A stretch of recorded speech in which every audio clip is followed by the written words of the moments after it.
मैं चाहूंगा आज सुबह के लिए आप लोग यीशु मसीह के पहले चमत्कार की और अपनी बाइबल को खोलें। यीशु मसीह के पहले चमत्कार की। अब आप लोगों को पता होना चाहिए यीशु मसीह का पहला चमत्कार कौन सा है। यीशु मसीह के पहले चमत्कार की और अपनी बाइबल को खोलेंगे और उसको पढ़ना शुरू करेंगे। जहां मैं रुकने बोलूं वहां रुक जाइए। रुक जाइए थोड़ा पढ़ने, जब तक पलटने की आवाज बंद नहीं होती तब तक। कुछ लोग सोच रहे हैं यीशु मसीह का पहला चमत्कार ये था कि आदम से परमेश्वर ने हवा को बना दिया था। ये तो पहला चमत्कार क्या था कि पहाड़ के ऊपर पता नहीं कहां से चमत्कार से एक बछड़े को अब्राहम के लिए लेकर आ गए।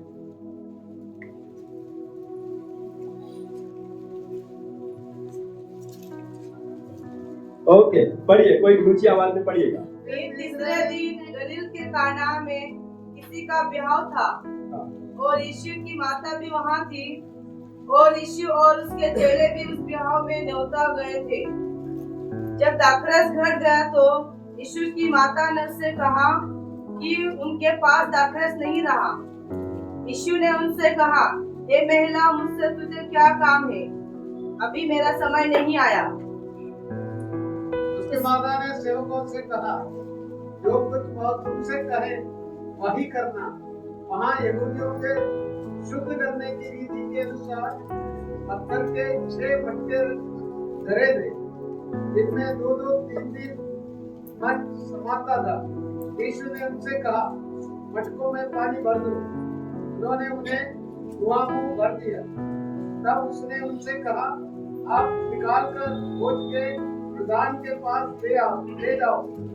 और वे ले गए।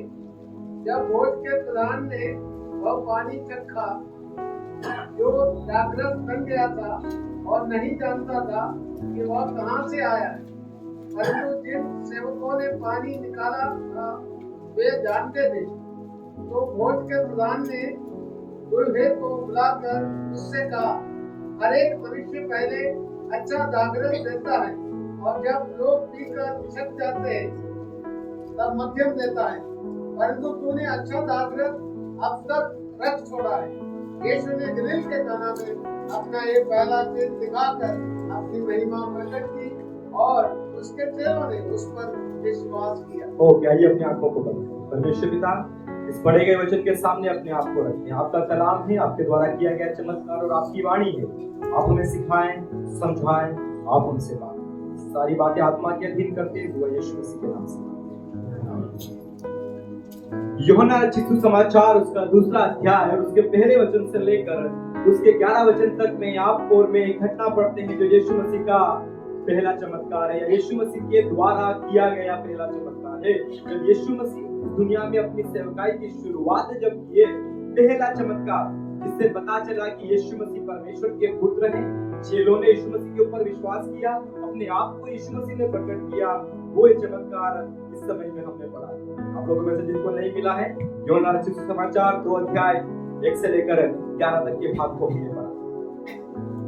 यीशु मसीह अपनी सेवकाई के शुरू करने से पहले हमने देखा यीशु मसीह मरुभूमि में चले गए, रेगिस्तान में चले गए। 40 दिन 40 रात यीशु मसीह ने प्रार्थना और उपवास में बिताया और वापस आत्मा से भरे हुए यीशु मसीह जब गलील में आते हैं, सेवकाई शुरू करने के लिए जब यीशु मसीह आते हैं, और वचन कहता है उसी गलील के उस नगर के काना नामक एक गांव में किसी ने यीशु मसीह को अपनी शादी में बुलाया था ना। किसकी शादी थी, क्या था, हम नहीं पढ़ते, हमको नहीं पता किसकी शादी थी, कौन व्यक्ति था, परिवार क्या था, अमीर था, गरीब था, क्या कंडीशन थी, कैसे लोग थे, यीशु मसीह के रिश्तेदार थे या सामान्य लोग थे, कैसे थे, हमें नहीं पता। लेकिन एक चीज ये कहानी में आपको, इस घटना में आपको मुझे पता चलती है, इस घटना में यीशु मसीह को इस परिवार के लोगों ने अपनी शादी, यीशु मसीह इस परिवार की शादी में वहां पर यीशु मसीह मौजूद थे, वचन कहता है। और आज इस सुबह के वक्त में जिस विषय के ऊपर मैं आपसे बात करना चाहूंगा वो है प्रेजेंस ऑफ जीसस। मैंने इसको क्वेश्चन में रखा, परमेश्वर की, मसीह यीशु की उपस्थिति, मैंने उसको क्वेश्चन में रखा है, व्हाई प्रेजेंस ऑफ जीसस, क्यों मसीह यीशु की उपस्थिति। आप और मैं कई बार पढ़ते हैं कि आपके और मेरे जीवन में मसीह यीशु की उपस्थिति होना बहुत ज्यादा जरूरी है। हमें मसीह यीशु की उपस्थिति की जरूरत है। क्या होता है जब मसीह यीशु हमारे जीवन में उपस्थित होता है? क्या बदलाव मसीह यीशु की उपस्थिति हमारे जीवनों में लेकर आती है? क्या अंतर आता है हमारे जीवन में जब मसीह यीशु हमारे जीवन में उपस्थित होता है? और इसीलिए मैंने अपना टाइटल इसी प्रकार से दिया है, व्हाई प्रेजेंस ऑफ जीसस, क्यों परमेश्वर की उपस्थिति। जब हम इस परिवार को देखें, परिवार के सबसे अच्छी एक चीज हमेशा ना, आपने बारंबार इस बारे में सुना होगा, इस परिवार ने सबसे अच्छा काम एक किया था और वो ये किया था, इन्होंने अपनी शादी में मसीह यीशु को बुलाया था। इन्होंने अपने परिवार में मसीह यीशु को निमंत्रित किया था। और आपके और मेरे परिवार का आधार हमेशा मसीह यीशु होना चाहिए। इसीलिए सभोपदेशक में सुलेमान कहता है, जो डोरी, जो रस्सी 3 तांते से बंधी हुई हो वो आसानी से नहीं टूटती है। आपके और मेरे परिवार के बीच में मसीह यीशु होना बहुत ज्यादा जरूरी है। आपके और मेरे परिवार का केंद्र मसीह यीशु होना बहुत ज्यादा जरूरी है। अगर पति है, पत्नी है, दोनों के बीच में मसीह यीशु का होना बहुत ज्यादा जरूरी है। याद रखिएगा, पति और पति के बीच में केवल मसीह यीशु ही होना चाहिए।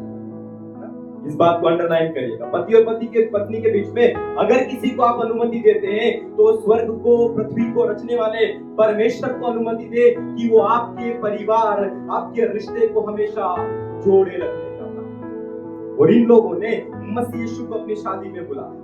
ये लोगों ने अपने घर की शादी में यीशु मसीह को बुलाया। जब डिटेल हम पढ़ते हैं हमको समझ में आएगा। वचन में 2 अलग-अलग भाग में लिखा गया। पहले लिखा गया यीशु मसीह की माता वहां थी, वहीं पर खत्म होता है वो पैराग्राफ, वो सेंटेंस वहीं खत्म होता। यीशु मसीह की माता ऑलरेडी शादी में थी। फिर लेखक कहता है कि यीशु मसीह और उसके चेले भी उस विवाह में निमंत्रित थे। हम इस प्रकार से मान सकते हैं, इस प्रकार से कहा जाता है कि ये जो शादी थी ये यीशु मसीह के किसी न किसी रिलेटिव की या मरियम के किसी जानने वाले की शादी थी। इसीलिए इस शुरुआत में, इस घटना में मरियम हमको बार-बार देखने के लिए वचन कहता है मरियम वहां पर थी और यीशु मसीह वहां पर थे। लेकिन एक घटना वहां पर घट जाती है और इस प्रकार से होता है, शादी के घर का दाखरस खत्म हो गया। शादी के घर का दाखरस खत्म हो गया। ये बड़ा कंट्रोवर्शियल चीज है कि शादी में दाखरस खत्म हो गया, यीशु मसीह ने दाखरस बनाया। देखिए, ये सारी चीजों में बहस करके यीशु मसीह ने दाखरस बनाया, दाखरस बना के लोगों को मिला, कोई फायदा नहीं। उस समय की रीत थी। आज से हम जब बात करते हैं 2000 साल पुरानी बात करते हैं, वो समय में उस संस्कृति की ये रीति थी कि शादी में लोगों को दाखरस दिया जाता था। लेकिन वो जो दाखरस बनाया जाता था वो दाखरस का प्योरेस्ट फॉर्म होता था। वो आप अभी के दाखरस के जैसे नहीं कि अंगूरों को महीनों तक सड़ा के रखा जाए, जब तक सड़के वो नशीले ना हो जाए तब तक इतना उन्हें नहीं रखा जाता था। एक बड़ी सिंपल तरीके से नॉर्मल विवाह में आनंद के लिए दाखरस को बनाया जाता। और जब दाखरस उन्होंने करा, सब कुछ तैयारी उन्होंने करी और वचन कहता है शादी चल रही है, शादी का भोजन चल रहा है, खाना चल रहा है और वचन कहता है दाखरस खत्म हो, खत्म, ta-ta, bye bye, goodbye, खत्म हो गया। तैयारी में वो लोग थे, एक तरफ शादी चल रही और सब कुछ खत्म हो चुका। वचन कहता है जब उनके पास में दाखरस खत्म हो गया, मसीह यीशु की माता मरियम जो है वो यीशु मसीह के पास में आके कहती है इनके पास में दाखरस नहीं रहा। सुनिएगा, दाखरस खत्म होना क्या मायने रखता? क्यों दाखरस ही खत्म हुआ? क्यों खाना खत्म नहीं हुआ? किसी को बता रहा था, मैंने इसी प्रकार पूछा, क्यों दाखरस खत्म हुआ? क्यों खाना खत्म नहीं हुआ? क्यों दाल खत्म नहीं हुई? क्यों चावल खत्म नहीं हुए? दाखरस ही क्यों खत्म? क्या महत्व था दाखरस का उस जमाने? दाखरस किस चीज को वहां पर प्रदर्शित करता है, किस चीज को दिखाता है? दाखरस आनंद का एक प्रतीक। हम आज से 2000 साल पुरानी जब बात करते हैं, दाखरस आनंद का प्रतीक था। दाखरस अगर शादी में खत्म हो, हमारे देश में भी कई सारी मान्यताएं होती है ना, शादी के लिए जा रहे हो, बिल्ली ने रास्ता काट दिया, उधर जा रहे हो, ये हो गया, अच्छा नहीं होगा, ये नहीं चलेगा। हम इस तरह ना, हम एशियाई देशों के लोग हैं और हम कई सारी मान्यताओं में रहते हैं। और उस समय में भी यहूदी लोगों के बीच में ये था कि अगर शादी में दाखरस खत्म हो गया, दाखरस आनंद का प्रतीक है, अगर दाखरस खत्म हुआ इसका मतलब ये है इनके विवाहित जीवन में आनंद नहीं रहेगा। इसका मतलब ये है कि दुल्हा और दुल्हन खुश नहीं। वो लोग जो बड़ी उम्मीद और तैयारी के साथ में अपनी शादी में थे, दाखरस का खत्म होना उनकी शादी के ऊपर एक बड़े धब्बे को लेके आ सकता है। लोग हमेशा बोलेंगे इनकी शादी लंबी नहीं चलेगी। क्यों नहीं चलेगी पता है? क्योंकि इनकी शादी में दाखरस खत्म हो चुका। दूसरा ये था, दाखरस का खत्म होना उनकी बेइज्जती होने वाली बात। जब आप और मैं बिल्कुल हमारे जैसे अगर हमारे यहाँ शादी में जाएं और किसी के यहाँ शादी में खाना खत्म हो गया, हम तारीफ करते हुए आते हैं ना, तारीफ करते हैं हम लोग, बोलिए ना बहन लोग, हम लोग तारीफ करते हैं। अगर किसी के यहाँ गए शादी में और खाना खत्म हो गया, हमें खाना नहीं मिला, हम लोग तारीफ करते हुए आएंगे, क्या कहेंगे?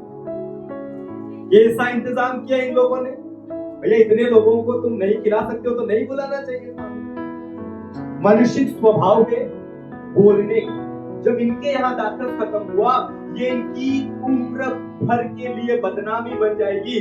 जब कभी लोग इन्हें देखेंगे क्या बोलेंगे? अरे इनकी शादी में हम गए थे, दाखरस ही खत्म हो। एक तो उनके वैवाहिक जीवन के ऊपर सवाल आएगा, दूसरा ये होगा कि ये लोग क्या करेंगे, जिंदगी भर के लिए बदनामी इनके ऊपर में आ जाएगी। अब ये सारी परिस्थिति के बीच में यीशु मसीह की माता मरियम एक काम करती है, वो यीशु मसीह के पास में जाती है। जब मामले की गंभीरता को देखती है, सेंसिटिव, कितना मामला सेंसिटिव हो चुका है, मरियम मसीह यीशु के पास जाती है और जाके कहती है उनके पास में दाखरस नहीं है।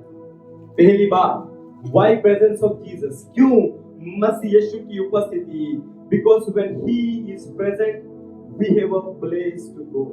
जब मसीह यीशु उपस्थित है, आपकी और मेरे पास एक जगह है। आप और मैं अपनी कमी में उस परमेश्वर के पास जा सकते हैं। जब मसीह यीशु आपकी और मेरे जीवन में उपस्थित है, आपकी और मेरे पास एक जगह है कि अपनी जरूरतों के बीच में, अपनी मुसीबतों के बीच में हमारे और आपके पास जाने के लिए एक जगह मिल जाती है। इसीलिए आपकी और मेरे जीवन में मसीह यीशु की उपस्थिति बहुत ज्यादा जरूरी है। मरियम मसीह यीशु के पास में आती है और आके कहती है कि उनके पास में दाखरस नहीं रहा। ये सवाल कई बार लोगों के पास आता है कि मरियम भी यीशु मसीह के पास क्यों गई, दूसरे लोग यीशु मसीह के पास क्यों नहीं गए? इसके मैंने आपको पहले कहा, मरियम उस घर में शादी के इंतजाम देखने वाले लोगों में से एक थी। वो मरियम की ना, क्योंकि जब मैं इन बातों को कहता हूँ तो ये बातें इतिहास में लिखी हुई बातों के अनुसार कहता हूँ, वचन नहीं कहता है कि कौन था, लेकिन जब इतिहास को पढ़ेंगे पता चलता है मरियम के किसी अपने जानने वाले की शादी है और मरियम सारे काम को देख रही, इसलिए उससे पता है दाखरस खत्म हो चुका है। मरियम मसीह यीशु के पास। कितनी अजीब बात है ना, दाखरस खत्म हुआ, बाजार में लेने के लिए भागना चाहिए। दाखरस खत्म हुआ, पड़ोसियों के पास जाना चाहिए था कि आपके घर में थोड़ा सा बचा है क्या, दे दो, हमारे शादी में कम पड़ गया है, थोड़े से मेहमान बच गए हैं, उन मेहमानों के लिए हमें थोड़ा सा दाखरस चाहिए, कृपया हमको दे दो। आप और मैं अगर हम होते तो हम शायद इसी प्रकार लोगों के पास भागते। खत्म हो गया, जल्दी से मार्केट भेजो, अच्छा एल्फिन को पैसा दो बेटा, जल्दी से भागो उधर जाके, जोसन भाई वहां से जाके इंतजाम करो। आप और मैं होंगे, कई बार हम अपना दिमाग लड़ाना शुरू, कई बार आप और मैं अपनी बुद्धि से कामों को करने की कोशिश करते हैं। कई बार आप और मुझे लगता है मैं अपने दिमाग से, मैं अपनी समझ से, मैं अपने लोगों के साथ मिलके अपने तरीके से काम कर लूंगा। लेकिन मरियम कहती है जब दाखरस घट गया, मैंने बाजार लड़कों को नहीं भेजा, मैं लोगों के पास नहीं भागी।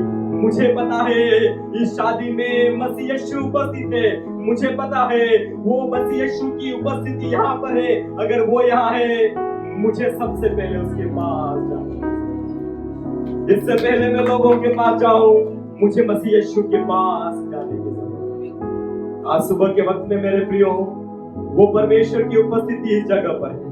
वो स्वर्ग और पृथ्वी को रचने वाला परमेश्वर इस जगह पर है। क्या आप आज अपनी जरूरत को उसके पास लेकर जाएंगे? क्या आप उस परमेश्वर के पास जाकर कहेंगे प्रभु मेरे जीवन का दाखरस खत्म हो,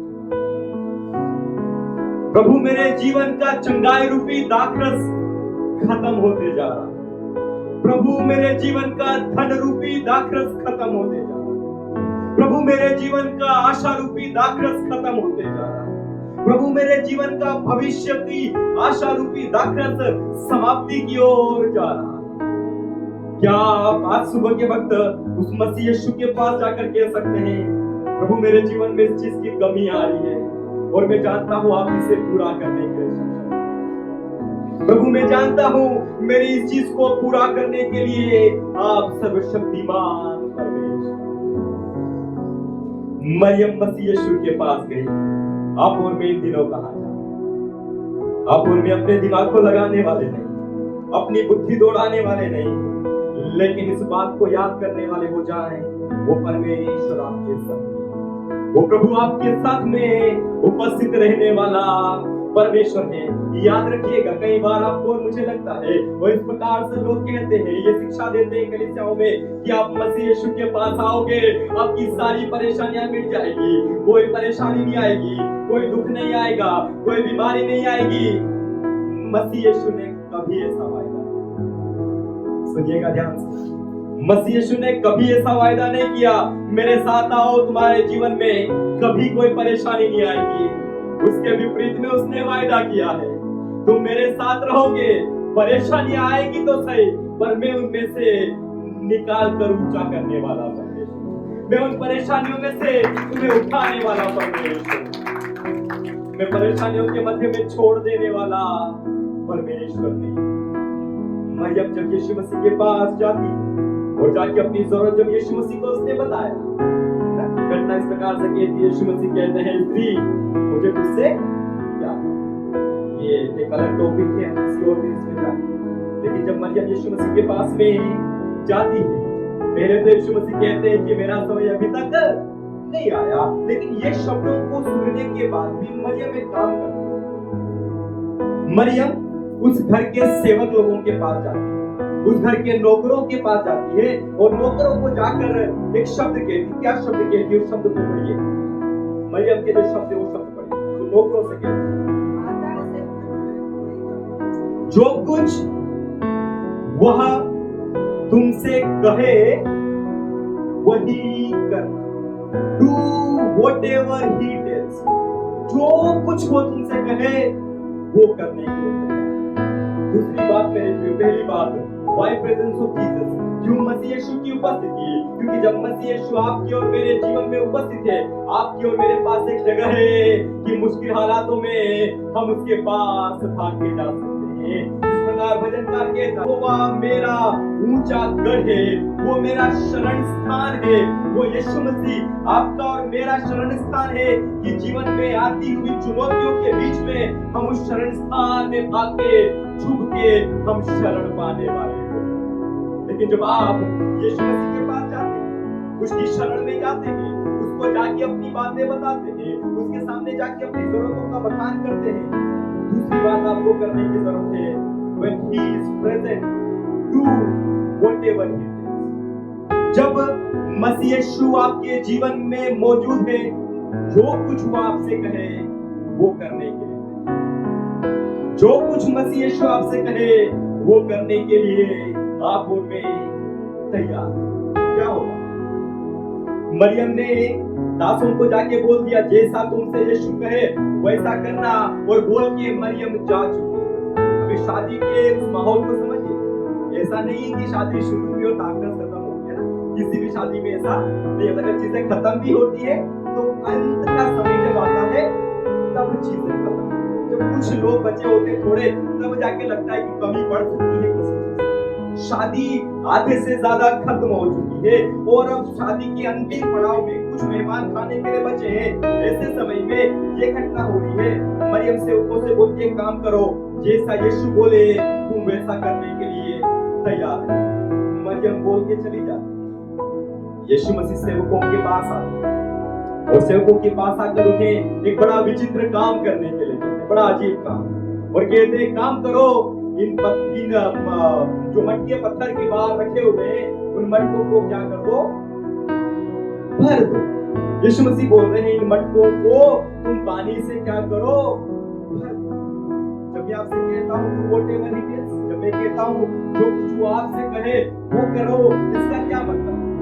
सेवकों को मालूम है घर में दाखरस नहीं, यीशु मसीह को जरूरत है कि यीशु मसीह दाखरस का इंतजाम, लेकिन इसके विपरीत में यीशु मसीह सेवकों को क्या बोल रहे हैं, तुम क्या कर दो, पानी, हमको पानी की जरूरत है क्या? यहाँ पे अंदर खाने वाले लोगों को पानी की जरूरत है क्या?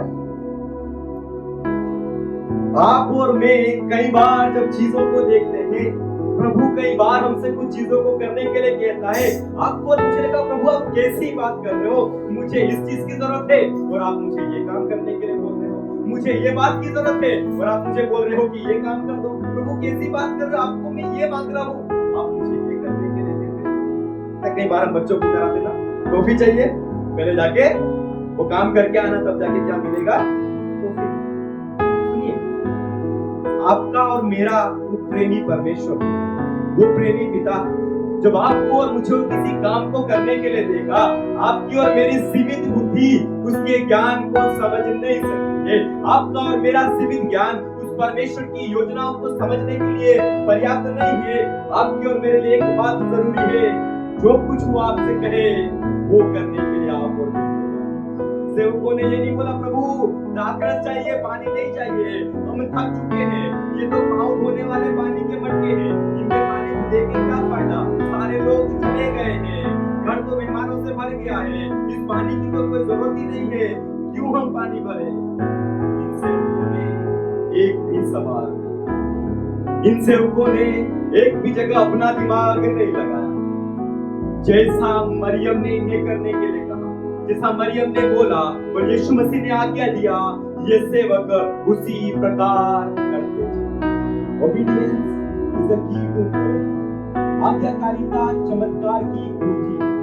कई बार हम चमत्कार की चाह रखते हैं, कई बार हम बड़े कामों की उम्मीद रखते हैं, परमेश्वर से बड़े कामों की लालसा आप और मैं कई बार रखते हैं। प्रभु आपसे और मुझसे चाहता है हम साथ में उसकी आज्ञाकारिता, आप और मैं उस मसीह यीशु के प्रति अपनी आज्ञाकारिता को दिखाने वाले हो। ये सेवकों से पानी भरने के लिए कहा, इन्होंने पानी भर के आगे बढ़िएगा, आगे यीशु मसीह क्या करने के लिए? तब मसीह यीशु ने सेवकों से कहा, अब निकाल के भोज के प्रधान के पास, ये ज्यादा हो रहा है। बोले प्रभु ये ज्यादा हो रहा है ना, पहले आपने मटकों में पानी भरवा दिया, चाहिए दाखरस था, मटकों में पानी भरवा दिया, ठीक है, हमने आपकी बात मान ली, अभी क्या बोल रहे हो, ये मटके का पानी निकाल के कहां ले जाओ, कैसे ले जाए प्रभु? मैं बात सोचता हूँ, मैं जब इन लोगों की ना मैं बड़ा उत्साहित होता हूँ इन सेवकों के आगे। मसीह यीशु ने बोला पानी निकाल के ले जाओ, इन सेवकों को बोले पानी निकाल के ले जाओ, जिन्होंने पानी, इनको मालूम है पानी हमने भरा, इनको पता हमने ही निकाला है कुएं में से, हमने ही भरा है, ये पानी है, इसमें कोई बदलाव। उन्हीं लोगों को यीशु मसीह बोल रहे हैं पानी निकाल के भोज के प्रधान, यानी कि जो खाने का जो मुखिया होता है, जो सारा खाने का काम देखता है, उसके पास में इसे ले जाओ ताकि वो चक्के देखे कि ये दाखरस है के। मैं कई बार सोचता हूँ कैसे ये सेवकों ने आज्ञा मानी होगी,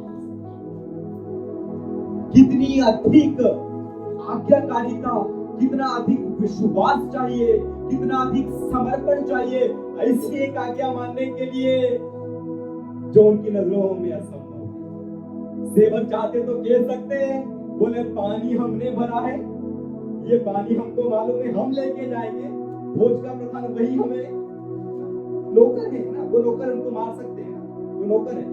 आज भी अपने लोगों जो नौकर होते हैं उनके ऊपर लोग मालिक लोग जुल्म करते ही करते हैं। ये तो हम 2000 पुरानी साल बात कर रहे हैं, ये तो नौकर है।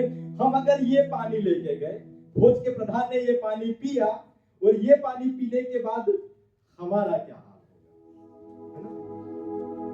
वचन कहता है सारी पॉसिबिलिटीज है ना, मैं आपको संभावनाएं दे रहा हूं जो इन सेवकों के साथ हो सकता है, जो सवाल इनके अंदर आ सकते हैं।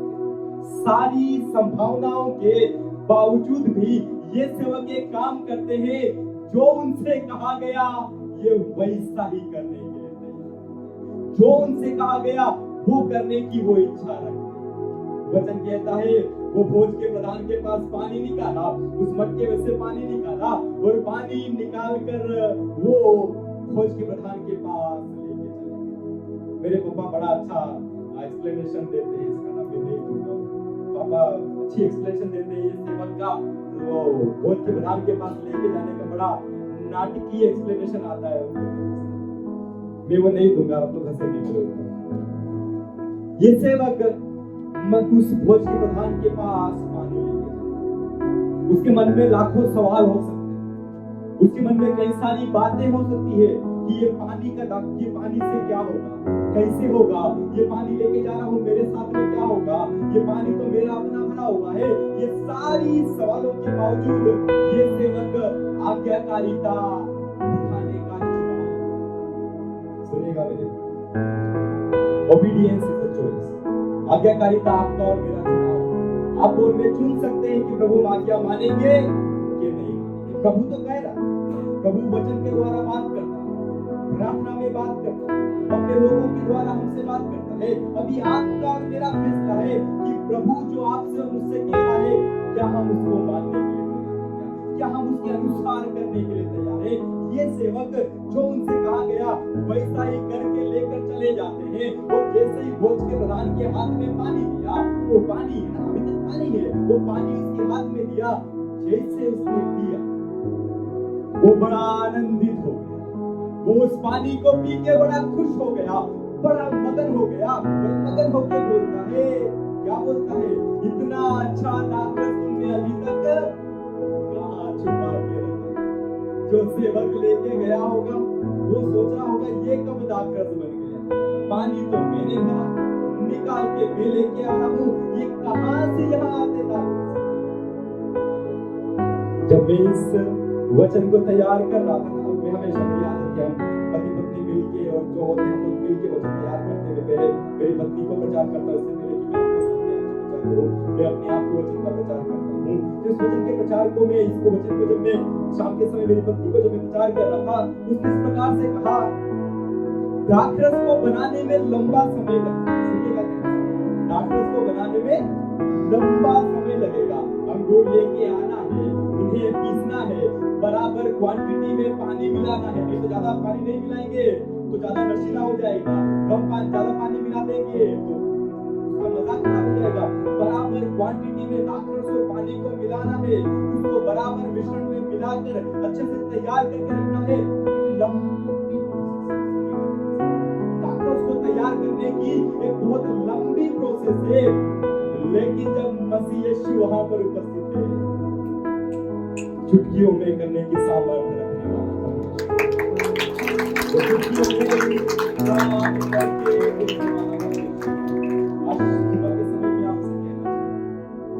कौन सी ऐसी बात है आपको लग रहा है बहुत लंबा, सुनिएगा ध्यान से।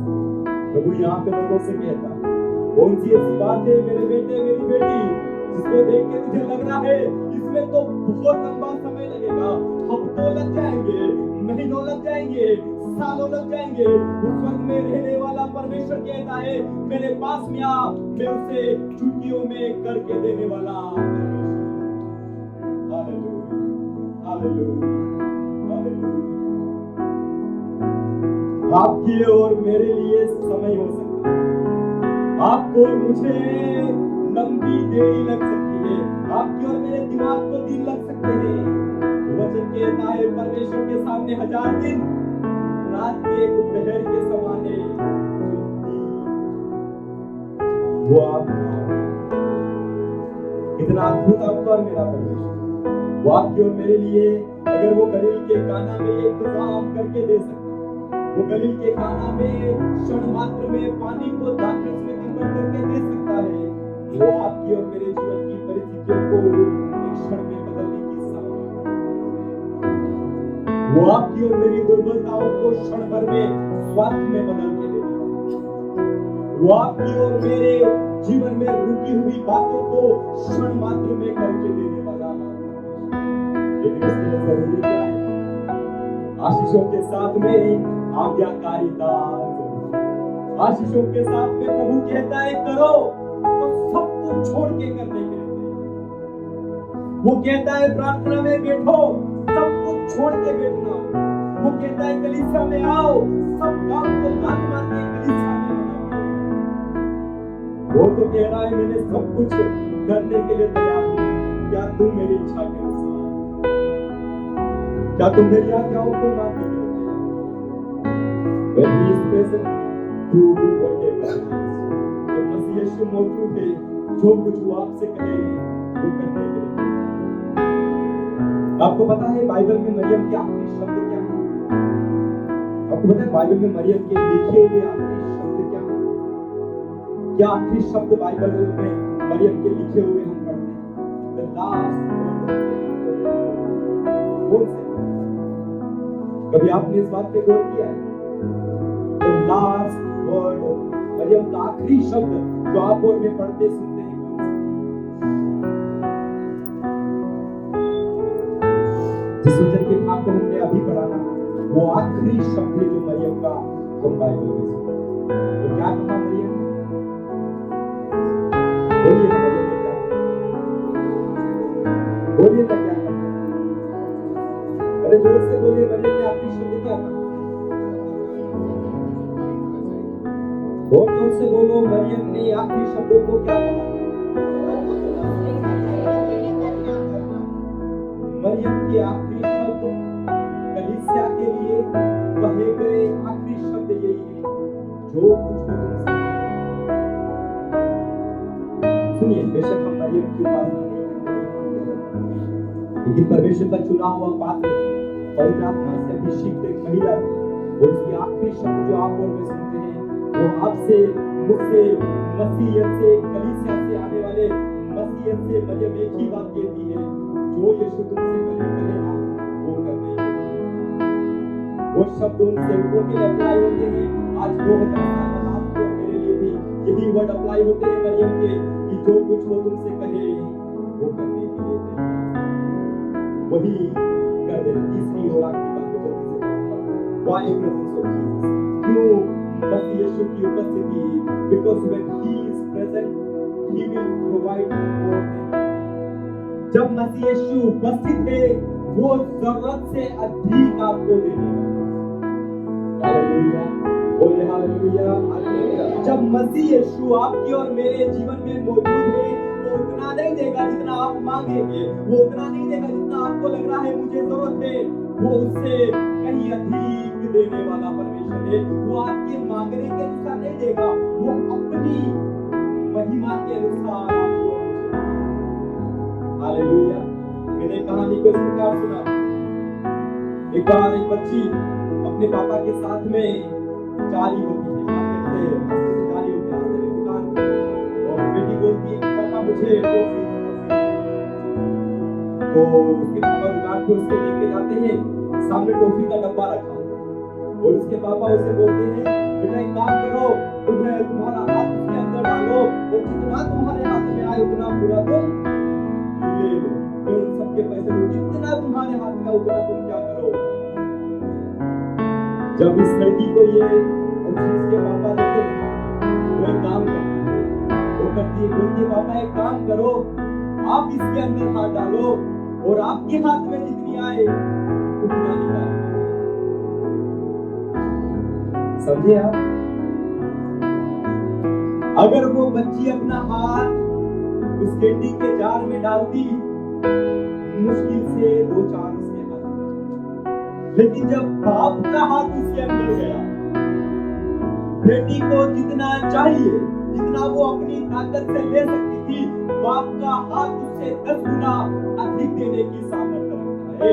वैसे ही आपका और मेरा परमेश्वर, जब आप और मैं उसके पास जाते हैं, आप और मैं जितना अपनी ताकत से हासिल कर सकते हैं, उससे 10 गुना अधिक देने वाला मेरा परमेश्वर, उससे अधिक बढ़ के बहुतायत से आपका और मेरा परमेश्वर देने वाला। क्या जरूरी है? जैसा वो कहे करने के लिए तैयार। पानी दाखरस बन चुका है, भोज के प्रधान ने जब लिया सब बड़े खुश हो गए, अरे दाखरस अब तो आखिरी में तो बड़ा अच्छा वाला दाखरस आया है, सब खुश हो गए। मैंने आपसे पहले कहा था, शादी खत्म होने की कगार पर है, बहुत कम मेहमान बचे हुए हैं। अभी 6 बड़े बड़े जारियों में 75 लीटर से लेकर 125 लीटर तक के बड़े बड़े पत्थर के मटके हैं, इतनी सारी दाखरस वहां पर नहीं, ज्यादा से ज्यादा लोगों ने एक मटका दाखरस खाया। बच्चे लोगों ने अच्छा लगा होगा तो 2 दिया। कितने बच गए? कितने बच गए? 4 मटके बच गए। सुनिएगा ध्यान से, जब मैं इस वचन को पढ़ रहा था और मनन कर रहा था, इस प्रकार से इस वचन को मैं समझ पाया। उस समय में दाखरस को बेचकर लोग अपनी जीवन चलाया करते थे, अपना गुजारा करा करते थे। इस लोगों ने आके मांगा, दाखरस खत्म हो गया, हमको लोगों को खिलाने इतना दे दो। लेकिन जब मसीह यीशु के पास आते हैं, मसीह यीशु उन्हें जितना चाहिए उतना नहीं देता है, उससे कहीं अधिक देता है। इतना देता है कि वो महीनों तक उस दाखरस को बेच के अपना गुजारा। नया विवाहित जोड़ा ये दाखरस को बेच के इन पैसों से अपने जीवन की अच्छी शुरुआत। मांगा कितना था? मेहमानों को पिला दे इतना हमें। उसने दिया कितना? इतना दिया कि तुम भी पियो, अपनी जिंदगी जियो, बेच के धन कमा के भी अपनी जीवन का तुम गुजारा। हालेलुया। यही काम है मेरे प्रिय मेरे परमेश्वर।